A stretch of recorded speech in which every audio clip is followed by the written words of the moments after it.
जरा सोचिए, अगर आज के बाद आपको कभी सोने की जरूरत ही ना पड़े तो क्या होगा?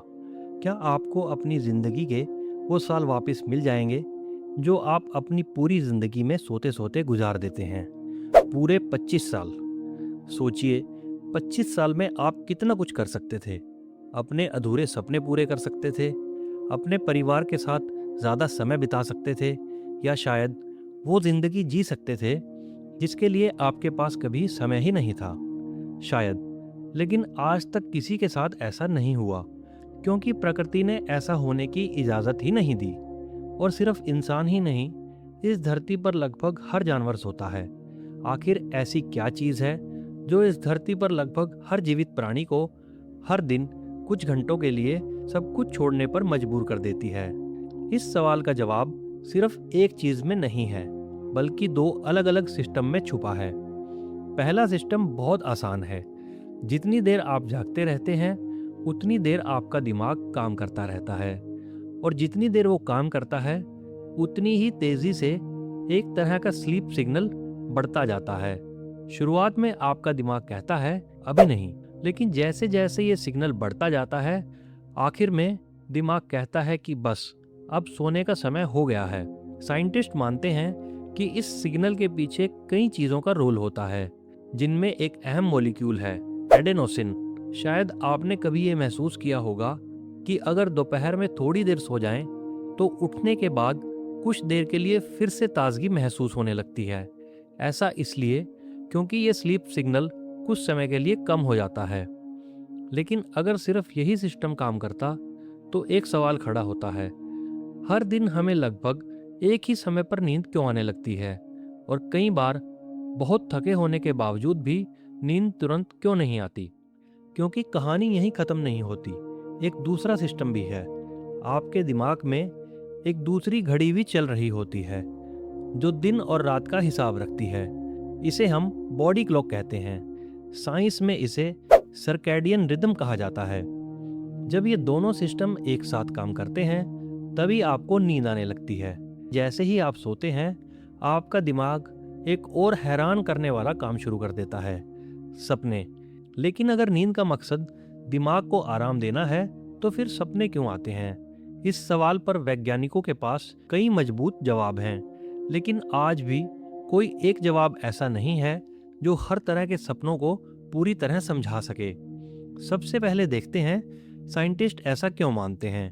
पहली सोच ये कहती है कि जब आप सो रहे होते हैं, तो आपका दिमाग दिन भर की ज़रूरी यादों को संभालने और मजबूत करने का काम कर रहा होता है।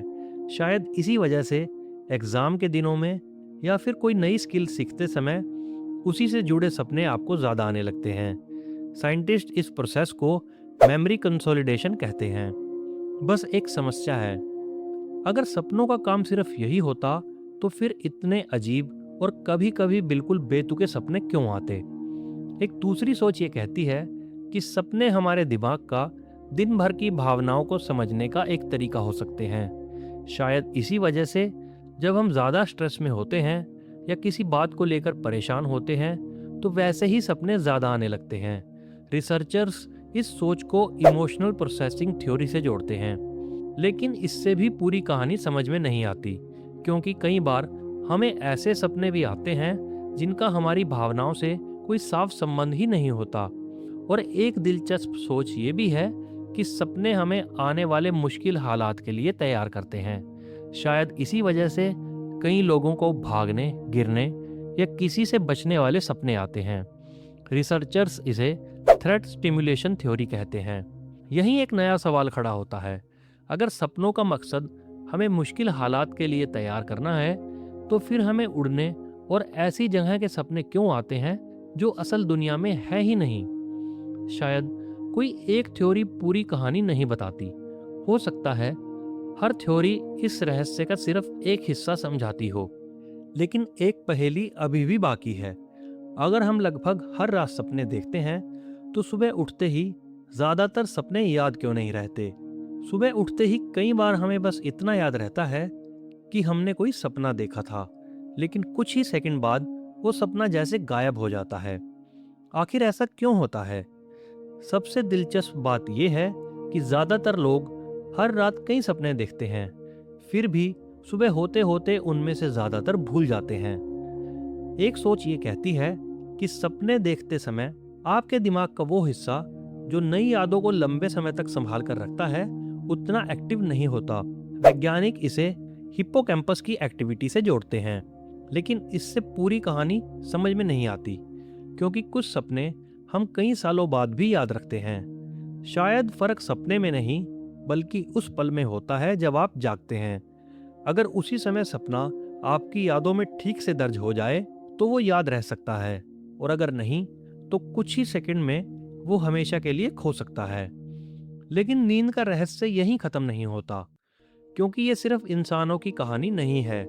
इस धरती पर लगभग हर जानवर सोता है, लेकिन हर कोई एक जैसे नहीं सोता, और कुछ जानवरों के सोने का तरीका इतना अजीब है कि यकीन करना मुश्किल हो जाता है। कुछ जानवर एक आंख खोलकर सोते हैं, कुछ चलते चलते सो सकते हैं, और कुछ दिन में लगभग 20 घंटे तक सोते रहते हैं। आखिर ऐसा कैसे मुमकिन है? शुरुआत करते हैं डॉल्फिन से। अगर डॉल्फिन भी हमारी तरह गहरी नींद सो जाए तो शायद वो जिंदा ही ना बचे, क्योंकि उसे सांस लेने के लिए बार बार पानी की सतह पर आना पड़ता है। इसीलिए डॉल्फिन का दिमाग एक साथ नहीं सोता, उसका आधा दिमाग सोता है जबकि दूसरा आधा जागता रहता है। कुछ समय बाद दोनों अपनी अपनी जगह बदल लेते हैं। वैज्ञानिक इसे यूनिहेमिस्फेरिक स्लीप कहते हैं। लेकिन डॉल्फिन अकेली नहीं है। कुछ पक्षी हजारों किलोमीटर का सफर बिना रुके तय कर सकते हैं। अगर उन्हें भी नींद आती है तो वो उड़ते कैसे रहते हैं? वैज्ञानिकों ने पाया कि कुछ प्रवासी पक्षी उड़ते उड़ते भी कुछ सेकंड के लिए सो सकते हैं। उनका दिमाग बहुत छोटी छोटी झपकियों में आराम कर लेता है। लेकिन यहीं एक नया सवाल खड़ा होता है। अगर कोई जानवर उड़ते हुए भी सो सकता है, तो फिर कुछ जानवर इतनी कम नींद में कैसे काम चला लेते हैं? जिराफ इसका सबसे दिलचस्प उदाहरण है। इतने बड़े शरीर के बावजूद वो पूरे दिन में सिर्फ कुछ घंटों के लिए ही सोते हैं, और कई बार उनकी नींद कुछ कुछ मिनटों के छोटे हिस्सों में पूरी होती है। वैज्ञानिक अभी तक पूरी तरह नहीं जानते कि अलग अलग जानवरों को इतनी अलग अलग मात्रा में नींद की जरूरत क्यों पड़ती है। लेकिन एक बात साफ है, प्रकृति ने हर जीव के लिए उसके जीने के तरीके के हिसाब से नींद को अलग अलग ढंग से ढाला है। नींद सबको आती है, लेकिन किसी को भी एक जैसी नहीं आती। लेकिन एक सवाल आज भी वैसे का वैसा है, आखिर प्रकृति ने नींद बनाई ही क्यों? इतनी सारी रिसर्च के बाद भी नींद को लेकर कुछ सबसे बड़े सवाल आज भी अनसुलझे हैं। आखिर प्रकृति ने नींद बनाई ही क्यों? क्या इसके बिना जीवन मुमकिन नहीं था? क्या कभी इंसान नींद की जरूरत को पूरी तरह समझ पाएगा? आज हमारे पास बहुत सी जानकारी है, बहुत सी थ्योरीज हैं, और कई मजबूत जवाब भी, लेकिन पूरी तस्वीर अभी भी हमारे सामने नहीं है। शायद नींद कोई कमजोरी नहीं, बल्कि जीवन की सबसे जरूरी शर्तों में से एक है। एक ऐसी शर्त जिसे प्रकृति ने इस धरती पर लगभग हर जीव के लिए जरूरी बनाया। और शायद इसीलिए जब भी हम रात को आंखें बंद करते हैं, हम सिर्फ सो नहीं रहे होते, हम हर रात प्रकृति के सबसे बड़े रहस्यों में से एक का हिस्सा बन जाते हैं। एक ऐसा रहस्य जिसे साइंस आज भी पूरी तरह समझ नहीं पाई है।